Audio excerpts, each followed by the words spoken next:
अरे देवा, ये गड़बड़ है बाबा।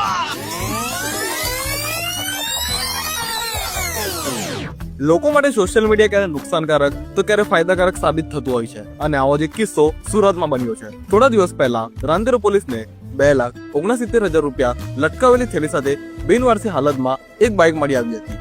જે બાદ પોલીસે બાઇકના નંબરના આધારે તેના મૂળ માલિક હીરાના કારખાનામાં મેનેજર તરીકે કામ કરતા વ્યક્તિને શોધીને પરત કર્યા હતા, જેનો વિડીયો પણ સામે આવ્યો હતો। ત્યારે તે વ્યક્તિએ જણાવ્યું હતું કે મેડિકલ સ્ટોર પર પછી મારું બાઇક ભૂલી ગયું, મને મારી બાઇકમાં થેલી લબડાયેલી હતી અને મેં પૈસા બધા મારા છોકરાને ફી ભરવાના અને મારા કપડાં હતા, 4 જોડી કપડાં હતા।